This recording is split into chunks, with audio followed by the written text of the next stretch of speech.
that, I'll pass it back over to Marion. Thank you. Thanks, Jennifer. I'm sure that's old hat to some of you because I see a lot of familiar names on here. We had almost 100 people sign up for this webinar, so we're at about 40% right now and expecting more to be coming in.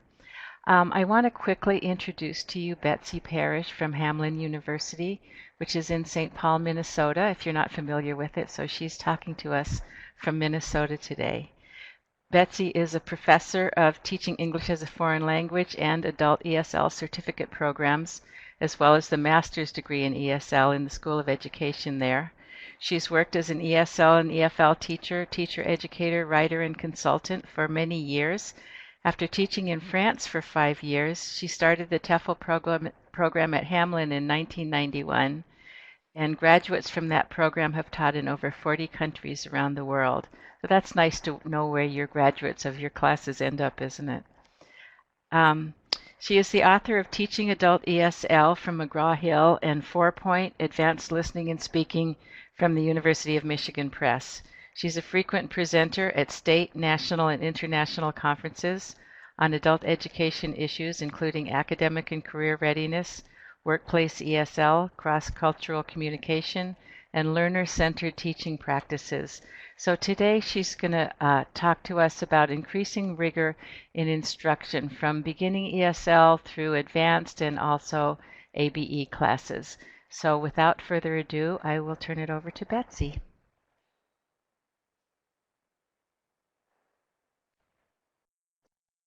All right. Well, greetings everybody in California. I'm so excited to be here today and thrilled that so many people were interested in this topic. I'm working here in Minnesota. It may surprise you that we have one of the highest numbers of refugees per capita in the US. And we also have more than 100 languages spoken by families in the public school system, K through adult. So we have been working long and hard, just like you, on developing adult education programs to meet the needs of a very diverse group of learners.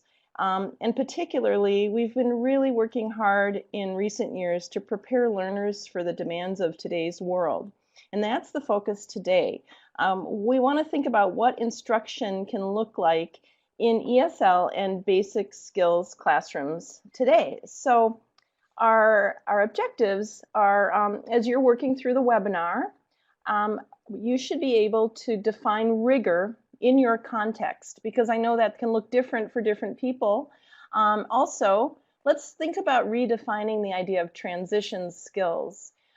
We want to think beyond just that course that happens before a college or career training, or that bridge class that we think of. Let's see if we can think of ways of embedding transition skills from the very beginnings, and then articulate the reasons why that's so important. And then finally, through some sample lesson enhancements, we'll think about ways you could add a layer of rigor to your lessons, any lesson. Or if you're an administrator, what are some ways that you could guide teachers to do the same? So we'll start off with what your own ideas are about rigor, and then the rationale for moving beyond the basics in all of our programming, and then finally the sample lesson enhancements. Marion mentioned that we have, and Jennifer mentioned we have the chat box. If at any time you have questions for me, please just write them in there. I will pause occasionally to elicit questions, and we'll also have some opportunities to chat along the way. But for starters, I want to know a little bit more about who's here. So we'll take a short poll to see what your role is, and you may reply to more than one of these. Do you teach ESL? Do you teach basic skills, ABE? Let's see what we have here. So we have a lot of ESL teachers, a few ABE, or maybe you do both. Okay, so we do have some with people who work with learners with limited or no first language literacy. That's something that's very common in Minnesota. We work with a couple of refugee groups that come with very limited, at least in past years, very limited literacy in their first language, and that would be a lot of our Somali and Hmong students. We have a few administrators. Okay, great. And we also have some of those who provide professional development. That's great. Well, thank you, everybody. So I will do my best to consider those different contexts and roles that you play. And again, at any time, feel free to add questions to our chat room. So let's get thinking right away of what the word rigor means to you. Just write down any words that come to mind, phrases, ideas for a minute in a chat box that we're going to pull up for you right now. So what words come to mind when you think of the word rigor in the context of adult education?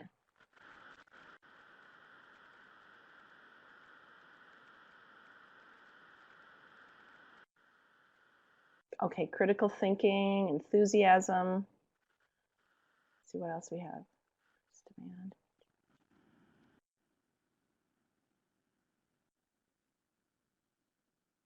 Okay, we've got challenging several times here, difficulty, deeper layers of knowledge, right? Disciplined approach, difficulty, standards, yep. So we have here, Christine says, challenging students to go beyond their comfort zone, right?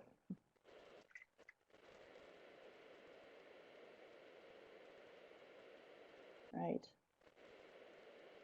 Homework, I love it. Take another maybe 15 seconds here. I want to give everyone a chance to jot down, or most of you anyway.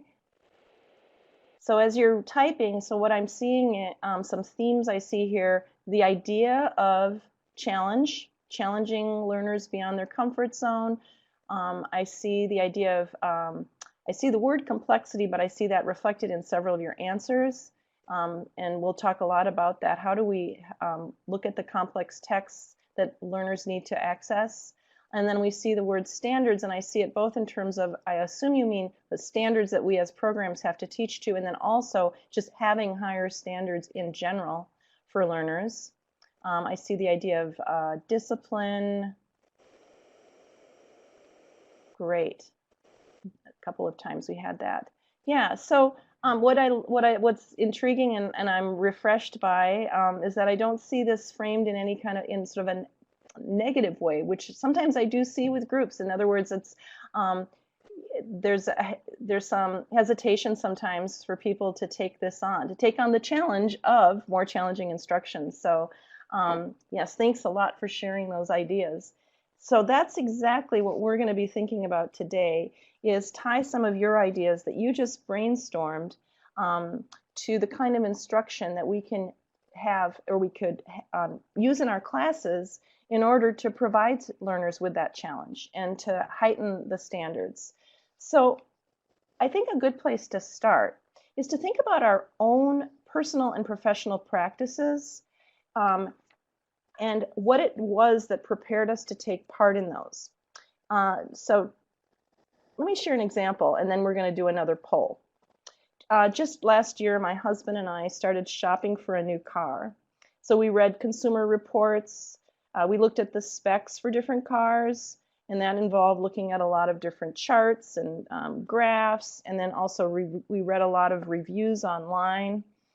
Finally, we did go and test drive a car, and when we went into the office to make our decision, and they told us what the monthly payment would be, then we started to apply some of our critical thinking skills pretty deeply, and thinking about our pocketbook and applying some numeracy skills. And actually, in the end, we decided to stick with our 2001 car that actually runs just fine.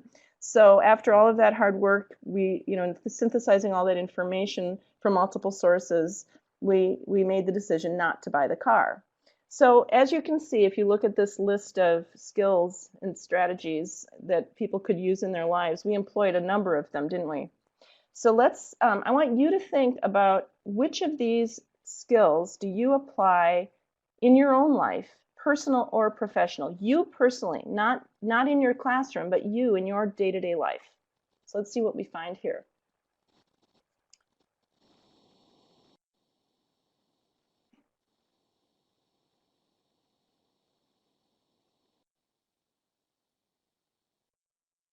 So here, I'll give you another little bit here.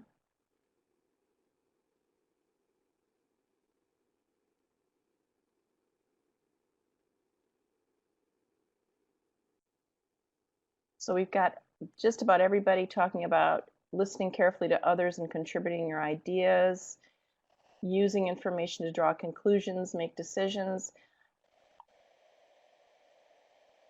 right? My guess is if I gave you another minute, just about all of us would probably say that we use these skills in some way in our lives, right?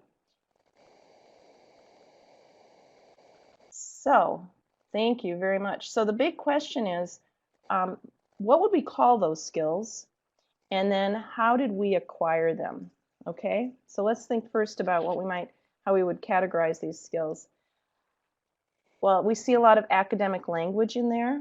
In other words, using a variety, like using different types of language depending on the context. For example, you know that you're going to address a police officer differently than you might address a family member, or you know that the email that you write to your spouse about picking up the kids after school is going to look different than the letter you write to a teacher at school, right? So that's employing your academic language skills and understanding that there are different varieties of language, different levels of language, and then different forms and functions that we use to convey those ideas.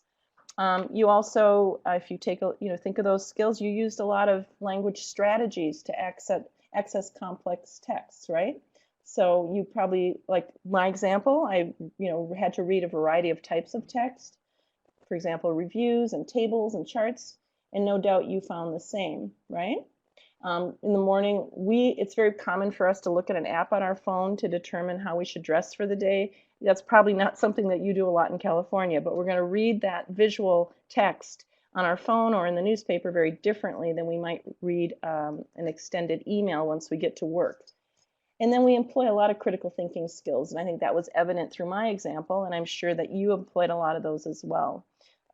So making decisions when you're making a major purchase, that requires a lot of analysis. So the thing is, our learners need these skills as well, right? They need them in their lives in a variety of contexts. So for work, for example, they need it to thrive in their careers when they're in a meeting, or they need to be listening to a variety of opinions and making a decision or following instructions. In their education, they're going to need to employ all of these. That's, I think, the most obvious context. When we think about the skills and strategies, academic language, reading, listening strategies, and critical thinking, right away we think of school, but it's much more than just that. And also, by school, it's not just a technical a technical training or certificate. It would be having to pass an exam at work to get a new job, to get a better job. That's part of their education as well, or attending to professional development opportunities. So the kinds of skills that we use all the time, day to day, are things that learners need in a variety of contexts. At home, they could use those skills and strategies to assist their kids with work, homework, make decisions about major purchases, and then to be involved in their community or access information in the community. They need to employ a lot of those skills that we saw in the inventory. So we have to think of this as adults are transitioning all the time to new opportunities in their lives, right? And if we could, that's where I had the objective of redefining what we mean by transitions. We want to look at all the lessons we teach through this transitions lens. Okay? Now, there are some challenges though. So sometimes learners that we work with may lack a lot of prior formal schooling. That's not to say that they don't have education. They have lots of education, informal perhaps, but they may not have done school the way we think of it. They may lack opportunities for a lot of practice. They have differing educational backgrounds that we'll get to in a minute here. And then I think a big piece is that they simply don't have the academic or professional language needed to access information in the ways we need to do in order to be successful and find the kind of jobs that are out there today. My colleague Kim Johnson and I did some research. It's been several years now, but I'll just briefly share some of that in a second here, where we found a lot of gaps between what we're doing in the higher levels of adult ESL or in ABE transitions courses as compared to what people need to be able to do once they get into career trainings. Also, if any of you have taken a look at the PIAC report, that's an international study, they've looked closely at the data about immigrants and they do indeed find that low skills, that really does correspond to low paying jobs. We have the data. There's really no arguing with that. And then, of course, the College Career Readiness Standards and WIOA are shaping adult education in very big ways, in important ways. And so it's our job as educators to provide the supports and scaffolds that learners need to be successful. And then finally, think about the needs of the 21st century. There's a study from 2007 with a nice quote. It's the 2007 State New Economy Index, and it says workers who were skilled with their hands and could reliably work in repetitive and sometimes physically demanding jobs were the engine of the old economy, right? But now think about today. In today's jobs, they require extensive use of oral and written language, working with complex texts, a lot of interactions with coworkers. So those are really the skills of the 21st century. So we really need to move beyond the basics.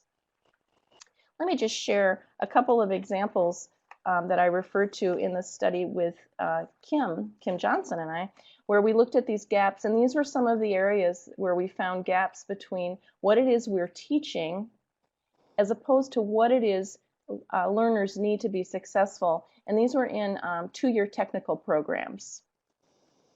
So for example, we learned that about 82% of adult ESL and ABE instructors only sometimes or rarely practice synthesizing information from multiple sources, whereas the college faculty, over half reported that that was very or extremely important. We found the same thing with listening and higher order thinking. So that ability to synthesize information from lectures with other sources, for example, the book. Again, really the vast majority of ABE ESL instructors only rarely, sometimes or rarely address that, whereas nearly half the college faculty reported this as very or extremely important. Now the writing needs a little explanation here. Only 4% of the ABE instructors, ESL instructors, reported assigning academic research papers, and 33% of college faculty did. And that might sound low, but this was career and technical programs, construction, pre-nursing. So even in those settings, the faculty were assigning academic research papers. And then finally, the idea of note-taking during lectures, or over 80%, only sometimes or rarely addressed note-taking, whereas most, half of the college faculty indicated this as very or extremely important. So I think that, along with the landscape of the world of work today, are compelling reasons why we need to be increasing the rigor of what we're doing in the classroom. And then another thing to consider is, even if your students come from backgrounds where they have formal schooling, maybe they have degrees from their countries, doing school looks very, very different many times. So a US college classroom, while we might see lecture, the students are comfortable challenging the instructor or the material or the ideas. It's not unusual to interrupt the professor. But look at the Vietnamese college classroom. Let's look at that more closely. Just look at these images where it's generally quite teacher-fronted. Learners are in rows. They're not doing a lot of discussion. So we're really trying to help learners acquire kind of the skills of doing school, doing work, teamwork, collaborating, along with the important skills of language development and reading and writing skills that we need to work on in both ESL and ABE. So now let's look at our options and look at some sample lessons. So we're going to see how we can add a layer of rigor to any class we're teaching by using more informational texts, using more information transfer tasks. In other words, instead of using comprehension questions with a text, having students do things with the text, transfer that information and place it into a graphic organizer, for example. We also want to think of having higher order quality questions when we're teaching. We're going to think about using data gathering activities. So in other words, using information and analyzing and doing doing multiple skills with that data. For example, numeracy, analysis, graphing. And we'll see how we can do that from the beginning levels all the way up to very advanced. And then finally, we're going to look at a tried and true type of activity, at least in ESL. I'm not sure how common it is in ABE Basic Skills Classroom, but jigsaw activities that add a requirement that learners engage with each other. They have to communicate in order to complete the task. So we're going to take a look at some lesson enhancements. And this first one will be a very basic, a more basic level class, probably high beginning ESL. And then after that, we'll look at a sample that's intermediate to advanced that you might see either in an intermediate advanced ESL class or in an ABE class. So take a look at this sample, and you'll find this on your handout at the bottom of page 1. You'll see that you have the text there. You can follow along. So this is a pretty typical exercise that you might see in an ESL textbook where there's a story, there's a title, there's a photograph. We might use those to have the students do some previewing. And notice that the questions here are simply asking for factual information. They're what we would call display questions. They don't really require the learner to think deeply about the text. They basically require you to scan to find that information, and then you could answer each question with 1 or 2 words. So I'd be curious to just see quickly if you like a quick show of hands, if you agree that this is fairly typical in some materials. Not all materials. There are some great materials out there as well. But is this something you've seen where it's a text and comprehension questions? Okay. Or if you disagree, if you find that that's kind of, we've moved away from that and you're seeing a lot of more engaging reading tasks, you know, that's certainly the case with many materials. There are some great ones as well. Okay. We still, yeah, so you agree, we still do see this quite a bit. And what I'd like to propose are some add-ons and some enhancements that we can do really easily with any lesson, and that you can help other teachers or colleagues, or if you're a supervisor, you can get teachers to add that really don't take a lot of extra preparation nor a lot of extra handouts. They're things that you could do with a text in an existing textbook or with materials that you're bringing in yourselves. So let's look at the first enhancement here. Imagine that instead of reading and answering questions, we ask the learners to read the story of Shu's new schedule and then fill in the boxes as you read. So again, you can kind of picture how this would work. You've got the text there at the bottom of your sheet. Okay. So now what happens when we add that linear string graphic organizer? It's a very simple task, and you could draw that on the board, ask the learners to copy it in their notebooks. So just think a little bit about this before we look at the answer. Which of these skills are we now practicing by just that simple enhancement? Okay. All of them, right? So we see reading. Now we have to read for specific information, and that was true with the other questions, but it brings it up a bit, right? It brings it up a level because we have to take that information and transfer it into a visual representation. We're organizing information, so everything in the middle box is about her afternoon activities, categorizing, and then we're seeing that there's a chronology in the text by filling in the graphic. Okay?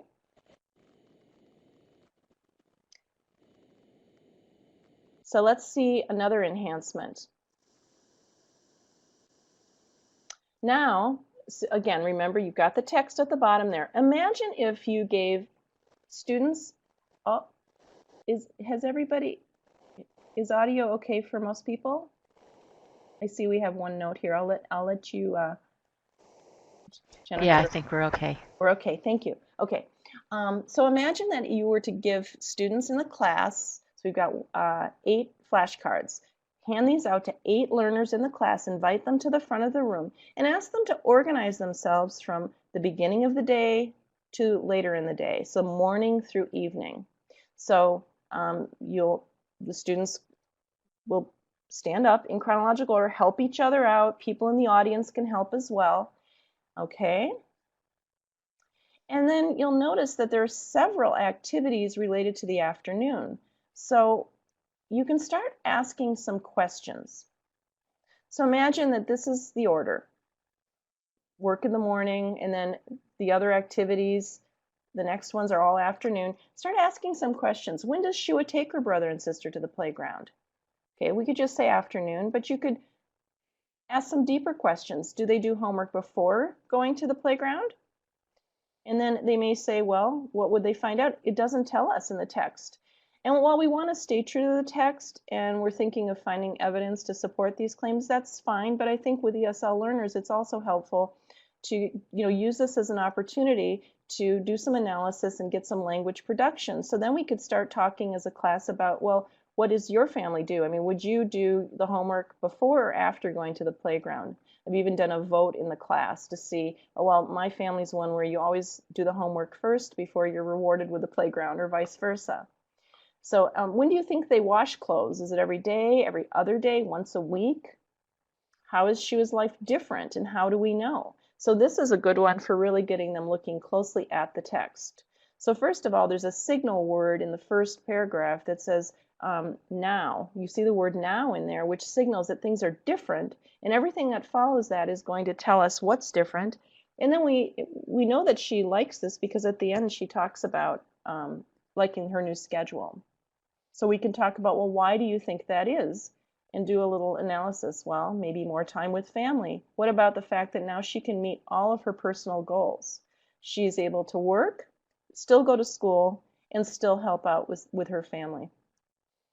So when we compare the quality questions to the originals, right? See the originals, where does she work? What are her hours? How many brothers and sisters does she have, etc.? We suddenly see that it allows learners to think much, much more deeply. So again, just think for a second. So which of these skills did we see? All of them, right?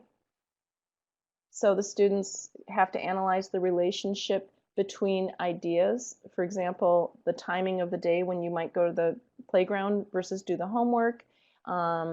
Also just the fact that in the text, while things are, the chronological order in the text is not where the words necessarily appear, and the graphic organizer allows that to happen. They have to find evidence to support a claim in response to how is Shua's life different, because it says now she can be with her sister and brother. So then we know that everything after that denotes a change. And again, as I said, they're able to recognize actually, what I'd like to highlight here is the fluidity of the events. So they're seeing morning, afternoon, and evening.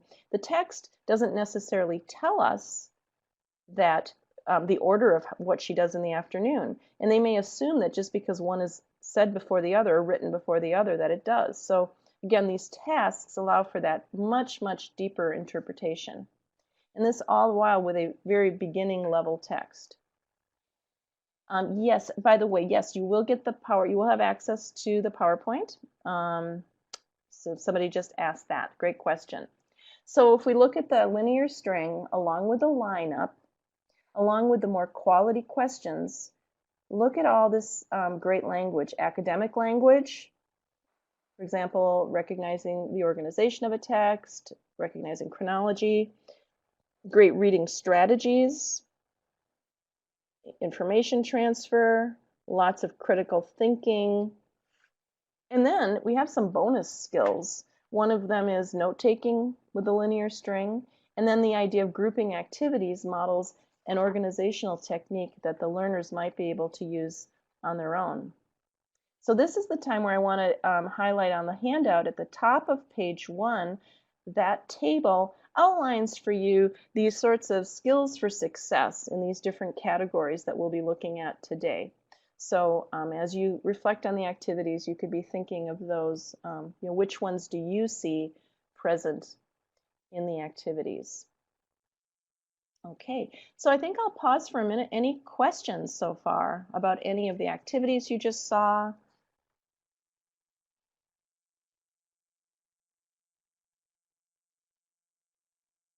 Also, if you're thinking now, how would this work for me if I don't teach this beginning level?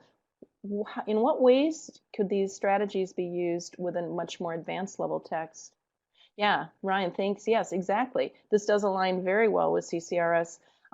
In fact, in many workshops, I will align exactly what we have here with a number of the standards. I didn't do that today because it wasn't the focus of our webinar, but you're absolutely right. Yeah. Okay. Great. Well, just keep thinking, or if other questions pop up, please feel free to add those to the box. You're going to have a chance to reflect and respond in a chat here in a minute for another question.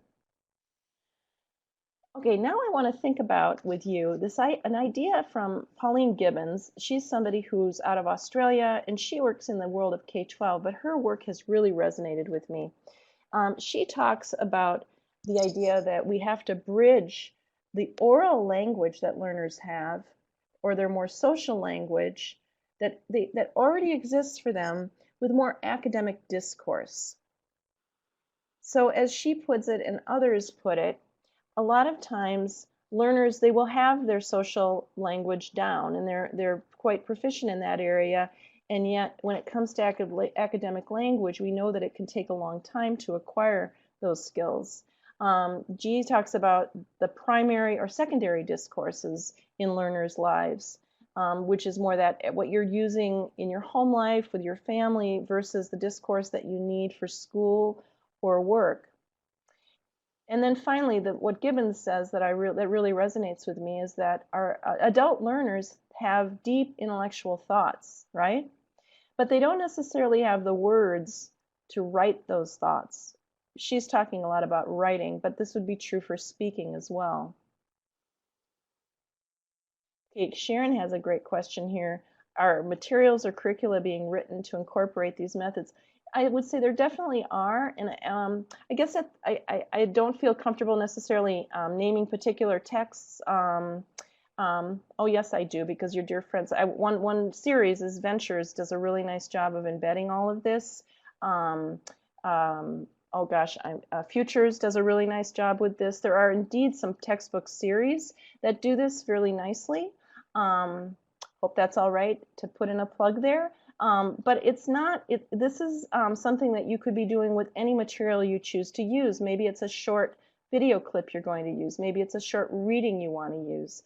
And then sometimes you need to go beyond what's in any book and differentiate depending on these backgrounds of your students, right? And we'll have a chance here. Our very next slide, let's give you a chance to think about this. How do we build the bridges between what learners know, what they know intellectually, what they maybe can say or talk about, but they need to do it in more academic terms? What are some ways we could build those bridges with adult learners? Let's take a couple minutes here and just get our thoughts in the box here.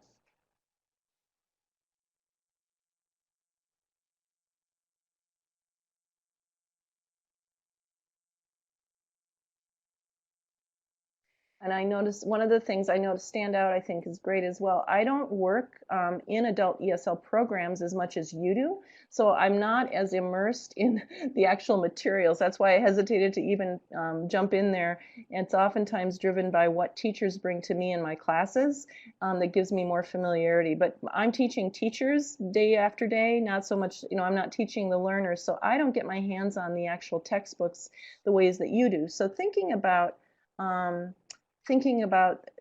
the materials you use through this lens, and really, critically looking at the materials that you have in your curricula and saying, now, to what degree are they doing these things, okay? So we've got one idea.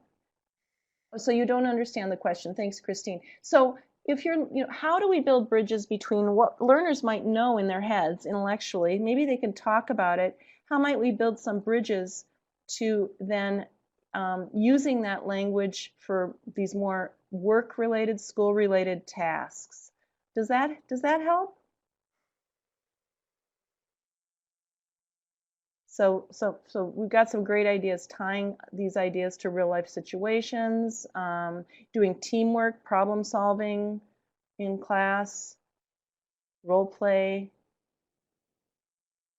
starting with topics they know something about, using cooperative learning. Right, exactly. Connecting those experiences to the classroom. Great. Writing tasks, daily writing assignments, word of the day, dialogue journals. These are great. Yeah, the idea of real world tasks, bringing in EL civics, bringing in content. Great. Attending to students' needs. Thank you, everybody. Sorry, I'm not naming you by name. I normally do, but I'm reading these so quickly. So many great ideas pouring in here. Teaching the academic word list we have here in the other chat and the language functions that go along with that. Exactly. We're going to see more of that in just a second with the sample activities. So that's over here in the left with Corinne's comment. So we're going to go on now. Thank you so much, everybody. Let's think about the kinds of scaffolds that we can provide that build the bridges between what learners might know, have in their minds, but they don't necessarily have the words to express it. Let's see, I'm just going to move the chat box out of the way. Okay, thank you. All right, so take a look here. I want you to think of these scaffolds as moving from, we're going to look at a model of looking from reading to thinking to writing, looking at using graphic organizers, sentence and paragraph frames, lots of models and modeling to teach some academic language functions and signal words. That's what this first sample will show us. And as I said earlier, okay, so we're just doing 2 sample texts today. They're both on your handout. This one is on page 2 on the science of happiness, the one we're going to work with now. But I hope you see that we're looking at a variety of strategies that could be applied to a variety of types of lessons. Okay, so let's see how we might use some very common activity types. Jigsaw reading, we're going to look at one question interview, and then also the idea of data collection and analysis, and then writing with a paragraph frame. I'm guessing that you've seen some of these, if not all of these. You've thought about these. Let's start with the jigsaw. So if you look on page 2, you see the reading. Everybody find that. There's the reading on the science of happiness on page 2 of your handout. Let's see how we could use the text using the jigsaw technique with a focus on scaffolds for academic language development. So each group in your class would be assigned just one part of the article, the reading. So group A would only look at the gratitude journal, group B, the acts of kindness, group C, the gratitude visit, and group D, 3 blessings. So it's a reading on and research on the science of how happiness can boost, different techniques that can boost our happiness. So it's using an informational text, it's using research, and I think of it as using sort of a learner-friendly topic that could resonate with everybody, okay? Now let's look at Group A's reading closely. So in this case, let me go back. So notice then you have the technique on the left and the result on the right. So the learner's activity or their task is working in groups, the A's together. They need to find a definition for the technique. And then they have to find out, well, what is the result of using the technique? So just take some notes in their box. So let's now look at sample A to see how we can support that, though. What kind of scaffold can we give them? Well, notice here that I've underlined a phrase or a signal word that would tell them that it will be followed with a definition. So in the second sentence, one is called the gratitude journal, a diary which people write down things for which they are thankful. So when you see that relative clause there, we know it's going to give us a definition. Or and then for the result, for the second part of the box, in her study, she found that taking time to count one's blessings once a week significantly increased the subject's overall satisfaction, and so on and so forth. So I've underlined the definition, bolded the signal word that will tell them it's what will follow are the results. So that's going to help them fill in their chart.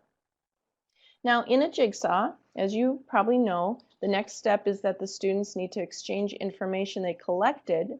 So let's see, what is the language that they need in order to do that effectively? And what's the language they need to really convey the academic thoughts? So when they talk to their classmates, they can say things like, it was found that, the study showed that, the researcher found that, when people tried this, they blank. So we need to provide the students with these academic language frames in order to talk about the information. Next, the next activity would be then on the same topic, we would do a one-question interview.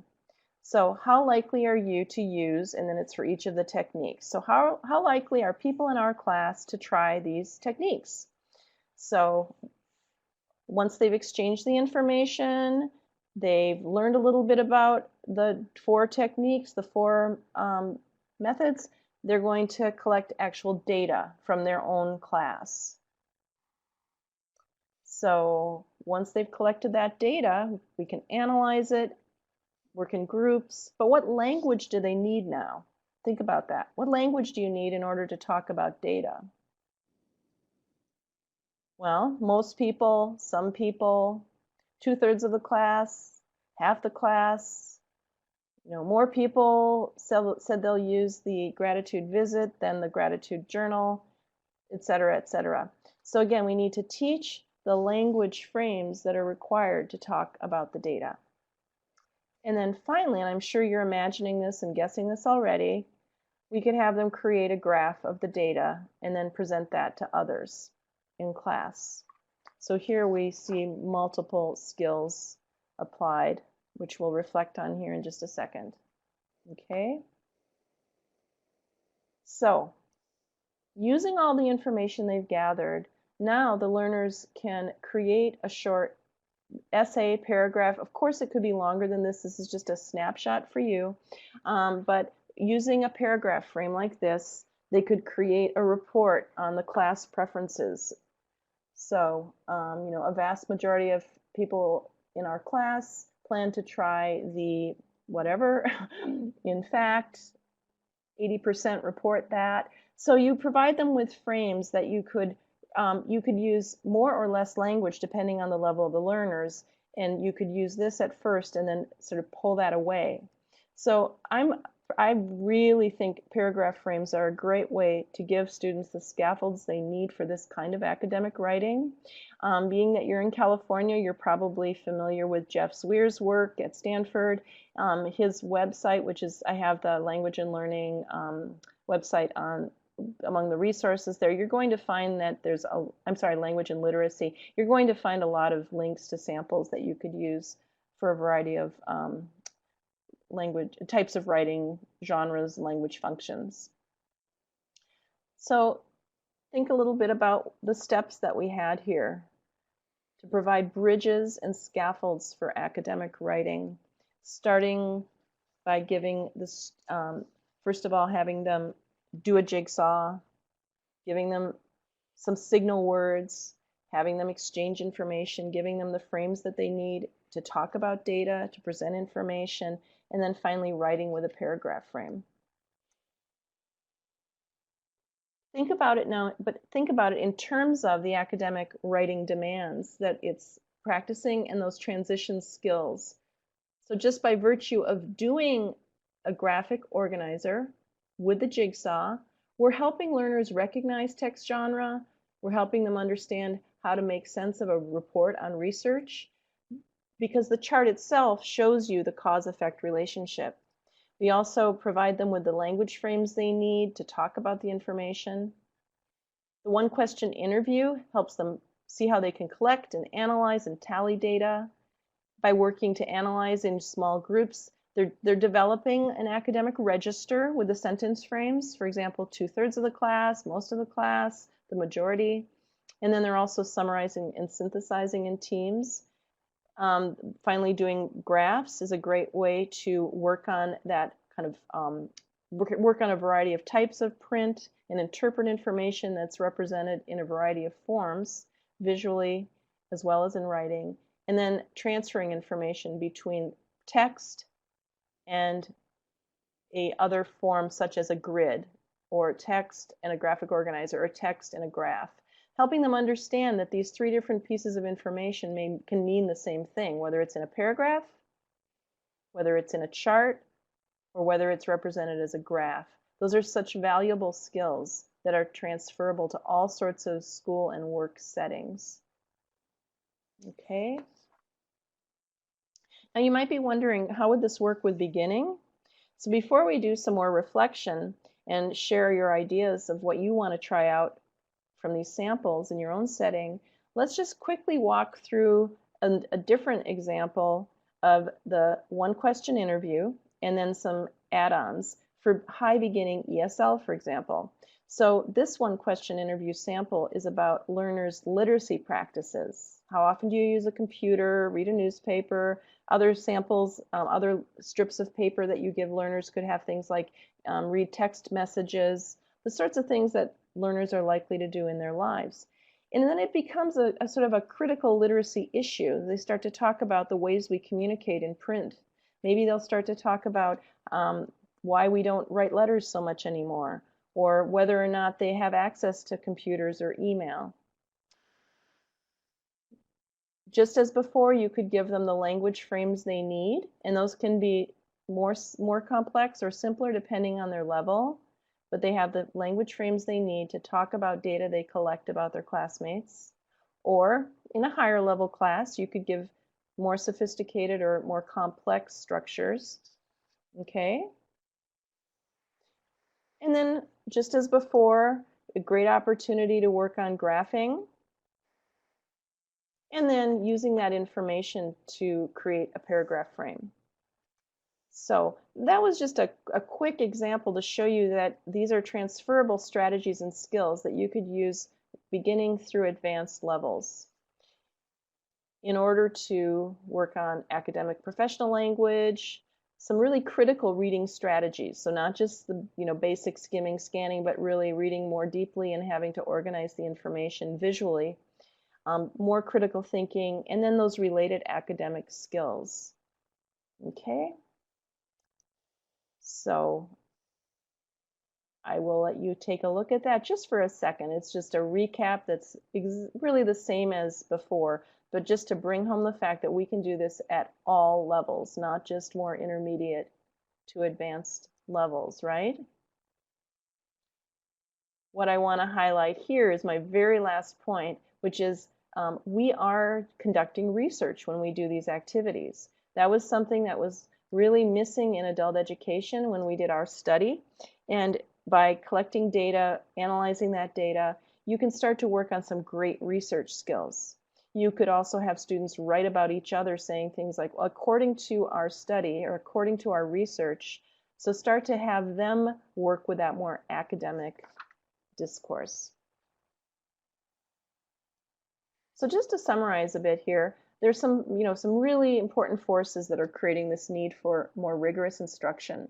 So the demands of community work that include, and jobs that include digital literacy, complex texts and tasks, and of course the college and career readiness standards and the key shifts represented there, which I'm sure you're working on as well in your state, just as we are here in Minnesota. Okay, of course, we always focus on career readiness in our programming, and also that we provide professional development for teachers that prepares them to teach this way. So I hope that there are ideas today here that you could share with others. And then that idea of thinking about differing ways of doing school across the globe. So while in Minnesota, we do have a really high proportion of learners who have very, very limited formal schooling. I think that's different in California. I think your students do come with school experiences, sometimes more so than here. But again, doing school can look very, very different across the globe. We used a lot of very standard communicative activities today. For example, oh, Marion, they're not coming on my screen. Oh, sorry, there we go. Less familiar communication strategies. So in other words, if in doing school the ways that students might be used to, they're not used to holding the floor or challenging assumptions. So the activities themselves lead to practice in these really essential communication strategies. The activities provide opportunities to work on this more academic, professional language. And think of that as the language of access, access to better jobs, better opportunities at work. The language helps them access the complex texts that are in front of them, much more so than if you just ask comprehension questions. By using the linear string or the questioning strategies, you're really getting students to dig deeply and unpack those complex texts. And also, it's providing them with opportunities to employ higher levels of critical thinking, and then a lot more teamwork that they'll need at work and for continuing their education in the US. So as you think about rigor, as I've defined it with you today, let's just do a really quick poll and answer which of these statements is the most true for you. So I'm actually doing many things to prepare my learners for the demands of today's world when I think of rigor this way, or I'm doing some things to infuse lessons with more rigor, but I think I need to do more. Or I hadn't really considered this before, but found some ways that I could apply this in my lessons. Let's just do a quick survey here. And my guess, given how you responded at the beginning about what rigor means to you, I'm sure that every one of you has been doing things, if not a lot of things. So, okay. All right. So our last chat is, now what's an idea that you heard today that you plan to try in your context? So we're going to bring up a chat box and let's just reflect on what did you hear about that was really useful for you. Maybe it'll give you some ideas from others. We'll just do this for a minute or two. We have about 5 minutes left and we have some wrap up. The graphic organizers, paragraph frames, okay.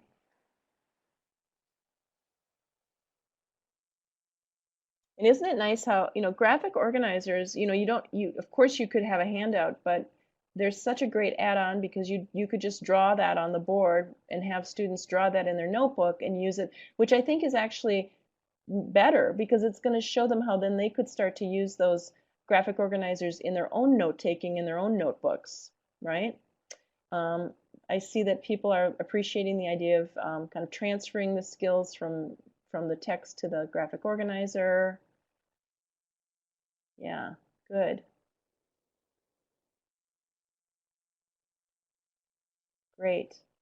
Seems like the one question interview is a popular idea, and then using all that information, the idea of using charts. Someone said they never, hi, Christine says she didn't use them with beginners. So now seeing how you could do that, great, thank you.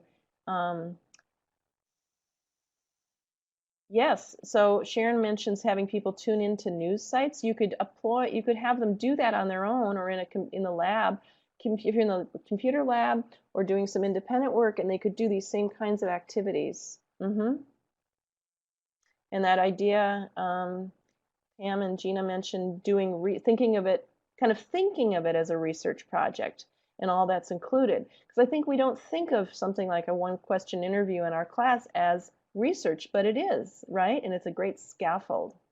Great. Thank you. So we have a few things here in closing, and then also any final questions that you might have. You like the gratitude. So do I, Richard. I think that's a great. When I do the lesson on the science of happiness, it really resonates with the learners. And when I've used it in workshops with teachers, we all go away thinking about what we want to try. So, okay, we just have a couple minutes here left. So I think we'll close that chat now. Just remember the things that we did today that are familiar activities. Also, there's some great examples of teachers using these strategies in the New American Videos series. And then Marion is going to share with you, we've got our new Links ESL Pro resource collection out, and there will be some future training on that as well. Should we just see, as you're doing that, Marion, why don't you all just type in any final questions in the chat box, and then we'll wrap up with any final questions. Okay, great, Betsy. Thank you. So, well, we'll come back to the questions. Our next CalPro webinar is on the Links ESL Pro materials. They're available online now, and that webinar is on Thursday, October 13th at 1, and you can register the same way you registered for this webinar. The materials are on 3 topics. The first one is meeting the language needs of today's adult English language learners, which really focuses on Rigor, and which Betsy is the author of most of those materials. And there's an issue brief, a long magazine with lots of examples and links to examples for teachers, and then an online course. And that's true for all 3 of these topics. There's also integrating digital literacy and preparing English learners for career pathways. So that will be on October 13th, and we hope you can participate in that as well. And thank you for being here today. I'll go back to your question slide, Betsy. We just have a minute here, but any other questions that come up? Anything else? And I'll let Jennifer, I know Jennifer and Marion will be in touch with you about how and when the PowerPoint's accessible. You'll definitely have that. Right. So those will be posted next week, and Jennifer posted the link in the chat of where they will be. Not that they're there now. And when we close the meeting, you should have the evaluation form open up on your screen, or it might open up in a window behind this screen. So please fill out the evaluation. I'm just looking at your last comments. I will make an entry in my... Yeah, and thank you all as well. I appreciate the positive response today. And webinars, I really enjoy them, and I also wish I could be standing there with you and having a deeper conversation now together. But thanks. I know that you all have wonderful ideas as well, and so feel free to reach out to me with things you've tried, things that you do yourself that you know that that I'd love to hear about, or any follow-up questions. So really enjoyed working with you today. So here's Betsy's contact information, and you'll have that in the slides that are posted next week. I like Tatiana's comment. I will make an entry in my gratitude journal thanking Betsy for a wonderful webinar. Yes. So if you know how to go to the drop-down box and give Betsy a round of applause, thank you. We can do that now. It's a silent applause. Thank you, Tatiana. That is very touching. Thank you. Thank you so much, Betsy, for taking the time with us. And thank you, all of you, for spending an hour of your Friday afternoon with us. Yes. Thanks, Marianne and Marion, for inviting me, and to you and Jennifer for organizing such a seamless event. Absolutely. I just love having the technology that makes it possible for people that are so far away from us to be like they're right here with us. So thank you. I'm going to close the meeting now, so look for the evaluation in a minute.